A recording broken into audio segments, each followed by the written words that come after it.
জয় মা কামাখ্যার জয়, জয় শিবশম্ভু। বন্ধুরা, অম্বুবাচী নিবৃত্তি বা ছেড়ে যাবার পর তুলসী তলার এক চিমটে মাটি দিয়ে করুন এই বিশেষ টোটকা। দূর হবে বাস্তুদোষ, কঠিন বাধা বিপত্তি, অর্থকষ্ট। সংসারে আসবে অপার সুখ সৌভাগ্য, অর্থভাগ্যে উন্নতি হবে খুবই দ্রুত।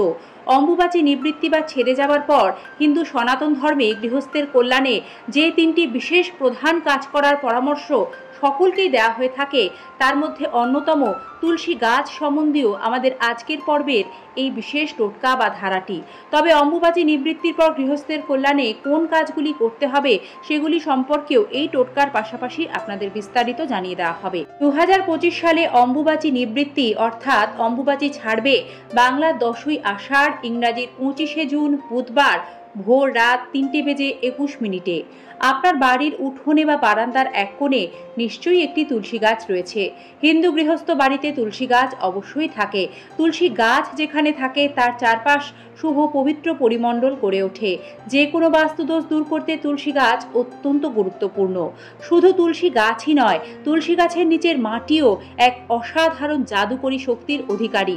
নিয়মিত তুলসীর পুজো করলে মা লক্ষ্মী ও নারায়ণ প্রসন্ন হন, সংসারে তাদের কৃপা বর্ষিত হয়। সুখ সৌভাগ্য লাভ করতে অম্বুবাচী নিবৃত্তির পর তুলসী গাছের বিশেষ কয়েকটি টোটকা রয়েছে, যেগুলি সম্পর্কে এবারে আপনাদের ধাপে ধাপে একে একে জানাচ্ছি। ঋণ মুক্তি ও আর্থিক সমস্যা থেকে মুক্তি পেতে চাইলে অম্বুবাচী নিবৃত্তির পর তুলসী গাছের গোড়ায় গঙ্গা জল ঢালুন। এরপর তুলসী গাছের গোড়ায় একটি নতুন হলুদ কাপড় বেঁধে দিন। পুজো হয়ে গেলে এই হলুদ কাপড় বাড়ির মূল দরজা অর্থাৎ আপনার বাড়ির সদর দরজায় বেঁধে রাখুন। এর ফলে আর্থিক পরিস্থিতির উন্নতি হবে ধীরে ধীরে।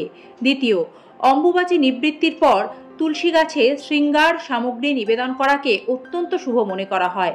শৃঙ্গার সামগ্রী অর্থে চুড়ি, টিপ, সিঁদুর, আলতা, নতুন লাল রঙের শাড়ি নিবেদন করুন তুলসী মহারানীকে।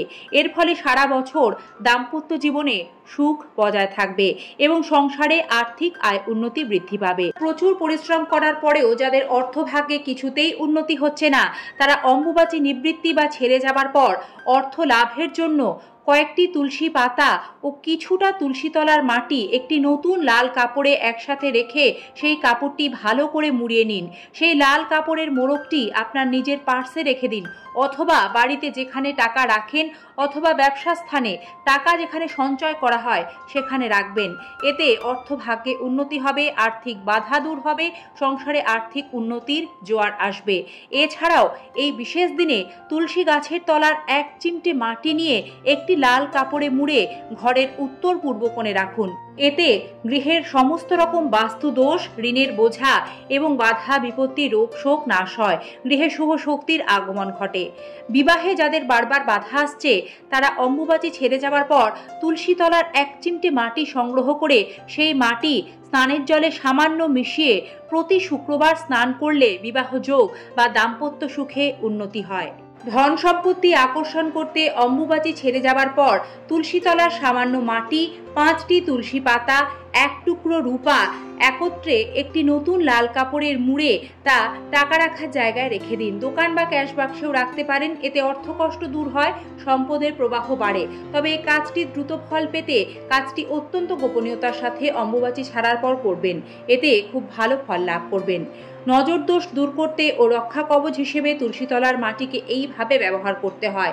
অম্বুবাচী ছাড়ার পর তুলসী তলার সামান্য মাটি সংগ্রহ করুন, সেটিকে একটি কবজে ভরুন এবং সাদা সুতো দিয়ে আপনার হাতে ধারণ করুন। এতে আপনার আত্মবিশ্বাস বৃদ্ধি পাবে। এটি রক্ষা কবচের মতো আপনার শরীরে ঢাল হয়ে কাজ করবে। বন্ধুরা, অম্বুবাচী ছাড়ার পর যে 3টি গুরুত্বপূর্ণ কাজ করার কথা অবশ্যই সবাইকে বলা হয়, তার মধ্যে অন্যতম আরও একটি কাজ হলো দরিদ্র অসহায় 3 জন ব্যক্তিকে গ্রীষ্মের মরশুমি ফল দান করা। তাই অম্বুবাচী ছাড়ার পর আপনার সাধ্যমতো 3 জন দরিদ্র ব্যক্তিকে গ্রীষ্মের মরশুমি একটি ফল দান করুন, যা অত্যন্ত শুভ ফল প্রদান করবে। এতে জন্মছকে থাকা গ্রহগত দোষ ত্রুটি খণ্ডন হয়। এই অম্বুবাচী ছাড়ার পর বাস্তুদোষ দূর করতে শাস্ত্রজ্ঞরা পরামর্শ দেন বাড়ির উত্তর পূর্ব দিকে সাদা রঙের ফুলের একটি গাছের চারা লাগাতে।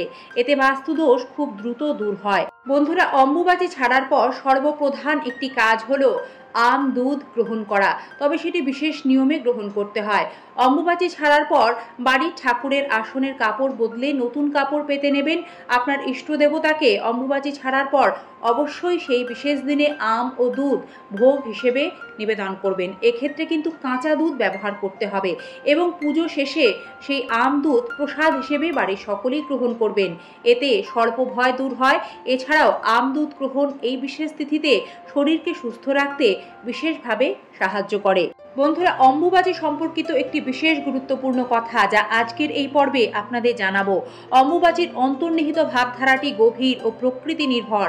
বর্ষাকাল শুরু হলে সূর্যদেব আদ্রা নক্ষত্রে প্রবেশ করেন। তখন পৃথিবী বর্ষার জলে সিক্ত হয়।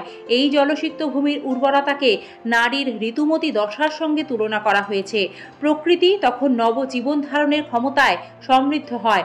কৃষিপ্রধান সমাজে নতুন বীজ বপনের আগে মাটিকে বিশ্রাম দেওয়া, তাকে সম্মান জানানোর এক গুরুত্বপূর্ণ আচার এই অম্বুবাচী। এই বিশেষ সময় মনুষ্য সমাজ প্রকৃতির ঋতুচক্রের সঙ্গে সংযুক্ত হয়ে নিজেকেও সংযম ও নিয়মের মধ্যে আবদ্ধ রাখে। 3 দিন সংযমের পর চতুর্থ দিনে পুনরায় সব ধরনের শুভ কর্মের দ্বার উন্মুক্ত হয়। আমরা সকলেই জানি অম্বুবাচী চলাকালীন মাঙ্গলিক শুভ কাজ করতে নেই, তবে অম্বুবাচী ছেড়ে যাওয়ার পর থেকে আবার নিয়মিত নিয়মে যে কোনো শুভ মাঙ্গলিক কাজ পাঁজি দেখে শুরু করতে পারেন। অতএব নিঃসন্দেহে বলা যায় অম্বুবাচী শুধুমাত্র ধর্মীয় পর্ব নয়, প্রকৃতির ঋতুচক্র ও জীবনের মহাকাব্যিক প্রবাহের এক অপূর্ব উপাখ্যান।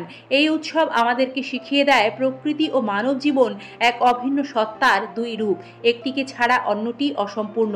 তাই অম্বুবাচী কেবল ভক্তির উৎসব নয়, প্রকৃতির প্রতি কৃতজ্ঞতারও এক মহান স্মারক।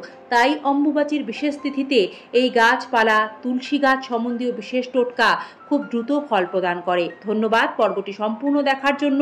মা কামাখ্যার কৃপা বর্ষিত হোক আপনাদের সকলের ওপর। ভিডিওটি ভালো লাগলে একটি লাইক অবশ্যই করবেন এবং নিয়মিত এই ধরনের সনাতনী বার্তা দেখতে আমাদের এই চ্যানেলটি সাবস্ক্রাইব করে পাশে থাকা বেল আইকন প্রেস করে রাখবেন। ধন্যবাদ, নমস্কার।